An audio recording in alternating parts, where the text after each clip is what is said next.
a little bit last week, we talked about Tom Brady, week 1 in the booth, not a great performance. Actually, before we get into it, week 2, much improved. Not brilliant, but much improved. Tip of the cap to a solid Tom Brady, who obviously listened and watched talkSPORT End Zone and read my tweets at wherever I'm at on Twitter, whatever my handle is. BT Smith UK, I think it is now.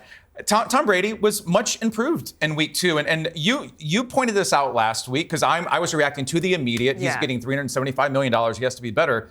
It will be a slow build for him. So we can have fun with Brady and say how horrible he was and he should be benched, but tip of the cap to him, Tom Brady was a lot better in week 2. And I just need a bit more insight. That's all I'm looking for. Still a bit vanilla at times. There was one great moment where a receiver slipped on a catch and they asked Tom Brady, would you go back to him? And the vanilla answer would be, yeah, you always trust your guys. You want to throw to him next throw if you can, build his confidence back out. And he went, no, he fell over. I'm not going back to that guy the rest of the game. He's not getting another target. That's what I need. I need more of that from Tom Brady. I want like the true, honest, helmet on. You want his personality too. That's what makes him so special. Which I thought he showed when he was being interviewed. Yeah.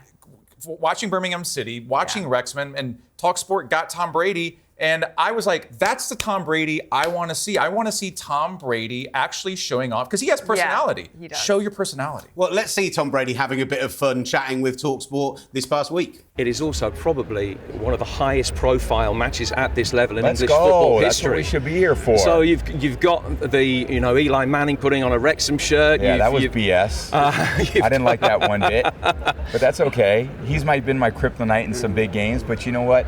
I feel like I've been a part of a lot of Monday Night Football in America, Monday Night Football in the UK. If you love football and you love competition, this is the place you want to be.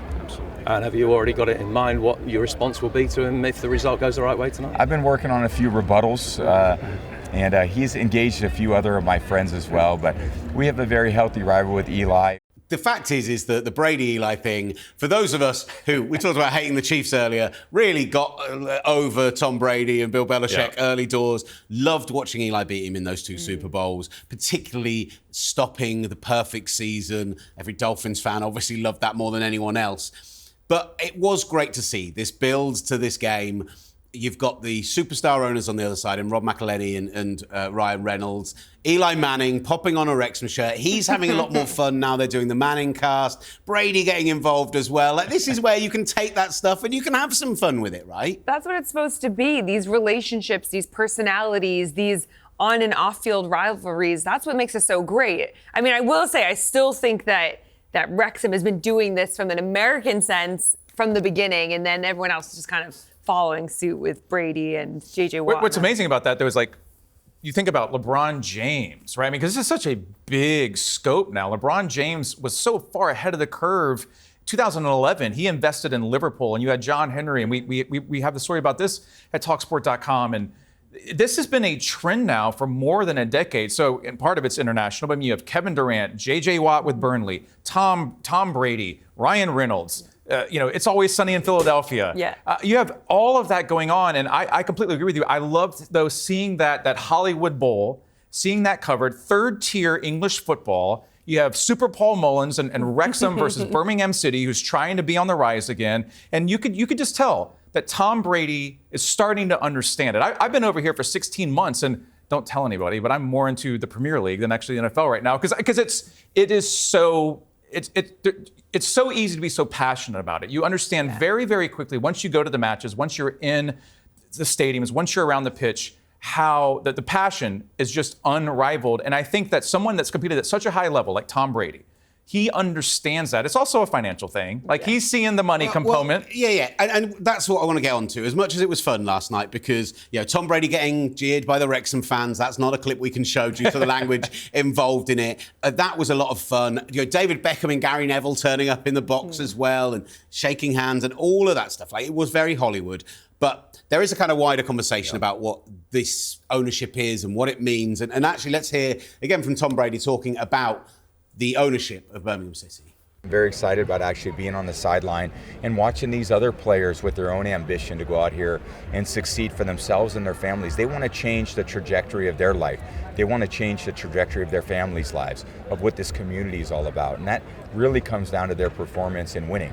So how can we help them achieve that? Well, I believe there's a physical, mental, emotional component to all these players that we can tap into. And we want to support them in all those areas so that when they take the pitch, they're happy, they're excited, their bodies are feeling great. I believe we have a great manager in Chris, and he's out there every day watching them perform on the training grounds, and they're doing a great job thus far. And we just want to keep continuing to play our role. Tom Brady and Tom Wagner speaking with talkSPORT. You can watch that full interview right now on the talkSPORT End Zone YouTube page. Make sure to go subscribe, drop it a like, put some comments in there, give it the love that it deserves, because it is a great chat and it is a great interview. Yeah. But I think it's really fascinating what you were saying about JJ Watt, about LeBron James, because these are very clearly ownership models where it is about bringing some star power to bring some media attention. You know, Tom Brady owns less than 1% of Birmingham City. Lewis Hamilton owns even less of the Denver Broncos, and yet they make a big headline out of that. JJ Watt and his investment in Burnley, and he's very good at presenting himself, JJ Watt, as somebody who is engaged and knows what he's talking about. I thought it was fascinating last night to see him tweeting about this game, which I think we'll get onto as well. But there is a little bit of it in me, if I'm being cynical, if I'm being skeptical. If you're being English. If I'm being English about it, exactly. If I'm being English about English. this, and I will be English about this, is that McElhenney and Ryan Reynolds have done this completely the right way. They've thrown their own money behind it. They've invested in it. It clearly is a business opportunity. They got a Netflix deal off it, or a Disney Plus deal, or whatever it was. You know, they have this investment which is paying off for them, but they so clearly care. And they've been in the community, and they've been around the club, and they've got to know the people. And that side of it feels so genuine to me. And as much as it's a great interview with Brady, I do watch Brady on TV, and I do watch JJ Watt on TV, and I do hear from Lewis Hamilton talking about how he's always loved the Denver Broncos. And there's a bit of me that rolls my eyes and goes, yeah, all right, we can all see what's happening here, and yet we go and cover it nonetheless. Well, I think it's the right thing to do. And just to kind of caveat for JJ Watt, like his wife is an ex-pro player, Kelia Watt. I mean, she's amazing at soccer, football. So I think there's a little tie in there anyways. But I do think that we're ultimately in a time where collaboration is key, right? So you're bringing multiple sports to the table. And I think that's what people want to see more of. They want to be able to take your football fans, mix them with American football or F1 or whatever that looks like, because you're ultimately trying to grow the sports, all of those, whichever ones you're involved with. So if we can share that kind of fandom and excitement, I mean, goodness, could you imagine if you had Tom Brady as your owner? You already think not even just about like what he brings from like a fandom perspective, but what he brings from a talent and expertise. You know, he was talking about the athletes then. Like, he could teach these people so much. We say it all the time with like Christian Wades who go and play in the NFL and then come back, or your Louis Zammets. Like, they're going to give so much back to that sport. I totally agree with that, except for how hands-on is Brady going to be. I mean, Brady can't get out there on the pitch and teach Birmingham City really anything. And listen, this is at a time where we have things going on in the Premier League. We have looking at doing splinter leagues and super leagues. And there is a lot of ire aimed at the American owners of teams like Liverpool, of Chelsea, particularly Todd Boehly, the Glazers, John Henry. These all get a lot of ire from fans. What this sometimes feels like to me is you've got a guy who is a hedge fund manager who is worth a lot of money in Tom Wagner, who is also in that interview and said some very interesting things. But it's like, I'm the evil face of the corporation, which the fans don't like. So please allow me to put this absolutely perfectly media trained, says all the right things, big name, lots of followers on all the different social medias, and he'll make it look okay that I'm here just buying up English football clubs. I think part of it though is it is such an international sports world anymore. And a lot of this is post-Corona, right? Which we really don't talk about enough. So during Corona, everything's shut down on both sides across the pond. I was in America at the time, and Formula One, became so big over there via Drive to Survive. Well, Premier League had been big in America for the last 10 years or so, but it became bigger and bigger. And it's not a coincidence. You have seen Tom Brady and JJ Watt follow this. I believe that JJ Watt is 100,000% sincere about Burnley. I think you're going to get in a lot of trouble, Will, by doubting JJ Watt's sincerity with Burnley. But back to Ryan Reynolds, though, and Rob. They have done it right.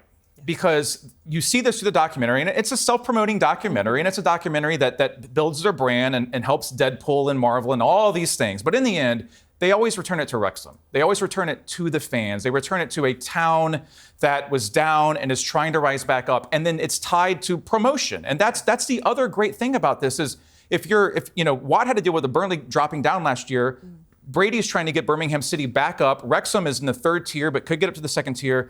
And the change that is affected once you are promoted, the devastation once you are relegated, you're seeing that all play out. But it has to come back to the community. It has to come back to the fans. And I think that's what Brady and some of these other guys still have to learn is you have to get your feet in the dirt and actually feel it. You can't just show up once every 6 months. You are obviously a guy who covered the game in Houston and will have had a relationship with the Texans and know J.J. Watt. And look, J.J. Watt has done a lot of fantastic things over his career, not only as a player, one of the most dominant defensive players of the last 30 years in the NFL, but, when the area is going through a natural disaster, the amount of money that he raised, the amount he put into the community, absolutely sensational.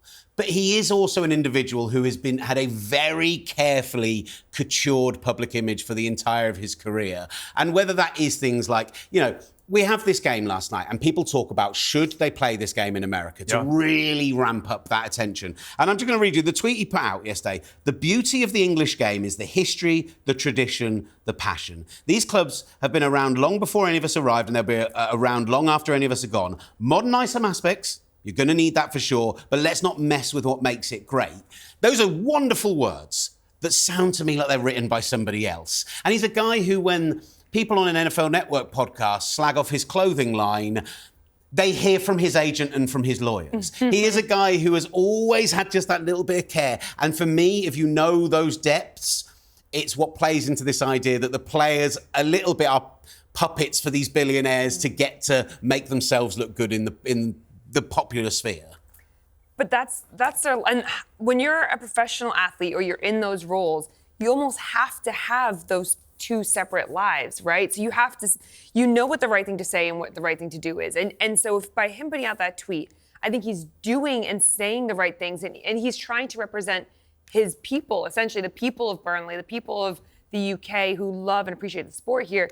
But it's not to say that he can't have separate ideas, but I think he, as a professional, has grown to learn that I've got this life and this is what I present, and then I've got this side of things, which is maybe a bit more personal to me, but you can't be faking it the whole time, right? So you need to be able to have that separation, essentially, to be able to be yourself a little bit, because most of your life is out there already. Yeah, and why can't time will tell, right? If they're in it for the long haul, if they're still involved in 10 years, if Birmingham stay in League One and Brady's still turning up, if Burnley don't get back to the Premier League and J.J. Watt is still getting behind them, that's going to be a big testament, right? Yeah, but why can't it be? It's complex. Why do we have to simplify it? Why does it have to be you're either this or you're that? J.J. Watt is somebody I covered him for most of his career. I feel from a professional level, I've dealt with J.J. Watt a lot. J.J. Watt was always ahead of the curve in self-branding and self-promotion, and there's nothing wrong with that. If we're going to praise pop stars and entertainers and Ryan Reynolds for that, but we're going to slag off an NFL star, that doesn't make any sense. What would be worse? It would be worse to me if J.J. Watt just bought a steak, never showed up, didn't understand Burnley, had no connection to the community. I think he's doing the best he can in that situation. It's not going to be perfect. Those words sound sincere to me. Yeah, maybe they're a little PR crafted, but I thought that was a very accurate statement by him. And I think he's done the best he can in that situation to where he's always tried to represent Burnley, but still he's about J.J. Watt, and there's nothing wrong with that. He's also, I think this never gets talked about enough. Ryan Reynolds, Tom Brady, all these people, they have opened up that name, that brand on an international scale. And I think that's my bigger point. That's where this is all going, is that all these international stars, whether it's Lewis Hamilton, whether it's Tom Brady, they want to be international right now. They want to be global. That is where this is all gone. There's no better way to do that than be a part of English football.